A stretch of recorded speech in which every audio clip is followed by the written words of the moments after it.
Fakta bahwa putrinya mau bunuh diri itu nggak dibuat-buat itu. Ya. Kalau ada yang netizen ngomong, Dokter Richard cari duit, aku sudah tahu, Rit. Aku nggak cari duit ke sana, tapi kalau kesannya seperti itu, makanya sekali lagi aku minta maaf. Dia ngasih red card yang agak ratusan juta. Terus kita cuma jawab, oh ya oke makasih, karena Bu Ami bayarnya juga pakai apa, kan nggak ada uang kan. Yang salah udah pastilah yang memisahkan ibu dengan anaknya, yang seharusnya anaknya mendapatkan ASI eksklusif, bukan ASI dari pelakor.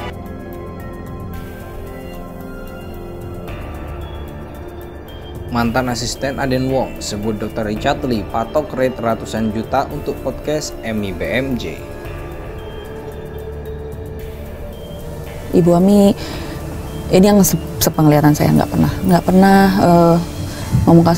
ngomong kasar ke anak.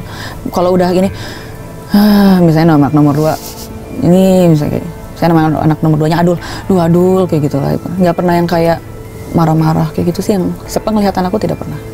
Dan ya berdasarkan cerita Mbak yang pernah ngobrol juga nggak seperti itu sih. Nggak kasar. Nggak. Kan anak kalau kasar harusnya ayahnya sudah tahu lah pasti.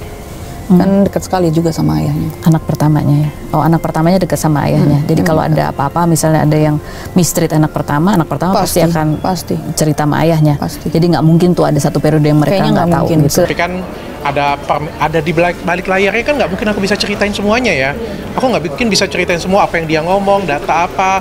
Meminta tolong dengan aku kan punya etika juga. Tapi kalau menurut kalian itu salah, aku minta maaf. Kalau kurang berkenan, aku minta maaf. Dan aku juga belajar lah dari kalian semuanya. Kalau ada yang netizen ngomong, Dokter Richard cari duit, aku sudah tahu, Rit.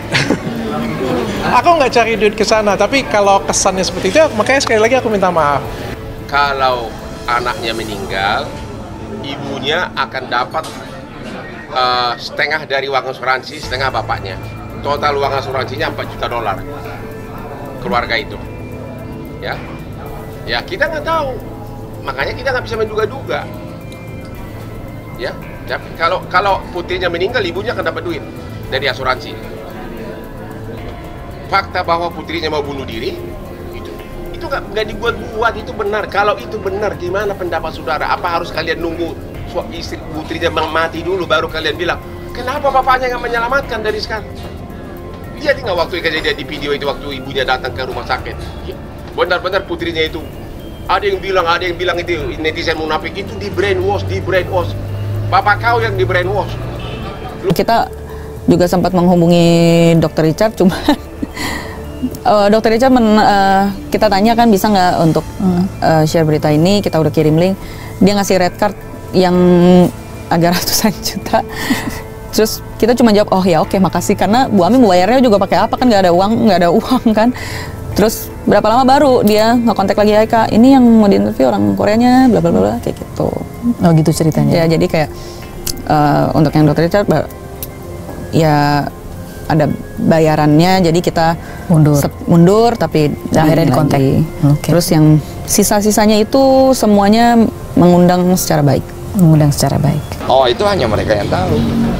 Dan bukan di media untuk masalah itu, karena urusan anak itu kan urusan hak asuh, itu biar di pengadilan.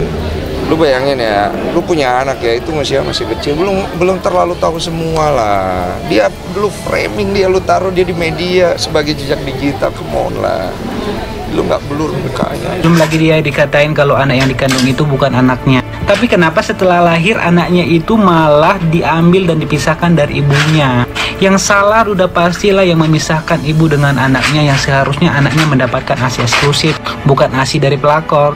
Padahal kalau memang masalahnya di asuransi, si bapak ini bisa aja menghapus ahli waris dari asuransinya. Contohnya nih, kita Mirjani menghapus ahli warisnya si Loli. Kan gampang sih. Kayak nggak masuk akal sih karena masalah asuransi. Udah jelas-jelas yang salah itu yang si Lengki, sampai ngerusak mental dari si istrinya. Lo tau kan kalau udah rusak mental orang ya bisa aja bertindak memang konyol. Seorang ibu yang dipisahkan secara paksa sama anak-anaknya, sama bayi, ya, diusir dari rumah ketika belum 1 bulan melahirkan. Itu mau pakai alasan apa juga kayaknya nggak masuk akal deh. Setidaknya jangan bayinya lah disentuh. Itu satu-satunya punya dia yang pure dia. Jangan bayi, jangan anak-anak di bawah umur. terutama bayi yang masih menyusuin terus diputus tidak bisa mendapatkan ASI ibunya tanpa ada alasan, tanpa ada keputusan hukum, ya, di negara manapun aku rasa ya itu juga hal yang tidak dibenarkan. Kalaupun sampai ada hukum yang membenarkan itu, ya tanda tanya lah jadinya, ya. Davina, mantan asisten pribadi Aden Wong yang kini mendampingi Emi BMJ, menceritakan tentang perjuangan mereka meminta pertolongan figur publik, salah satunya dengan menghubungi Dr. Richard Lee untuk podcast. Sebelum muncul di podcast, Emi BMJ sebenarnya sudah berupaya mendatangi kedutaan maupun KPAI untuk meminta tolong menemukan keberadaan anak-anaknya yang dibawa Aden Wong dan sang suami. Namun Emi tidak mendapatkan hasil yang diinginkan. Akhirnya kami memang berpikir ya sudah ke media dengan harapan supaya instansi yang punya kewenangan itu bisa membantu. Tutur Davina di YouTube Feni Rose Official yang tayang pada Senin 25 Maret 2024. Davina kemudian mencoba menghubungi beberapa podcast Emi BMJ, akhirnya bisa muncul di podcast Denny Sumargo lantaran salah satu temannya bertemu Olivia Alan, istri Densu.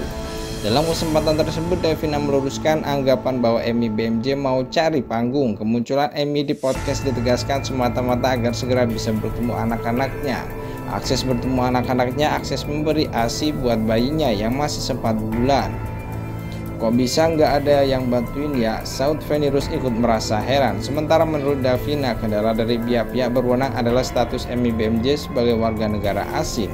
Beruntung Denny Sumargo mau membantu mengekspos cerita Emi sehingga viral seperti sekarang.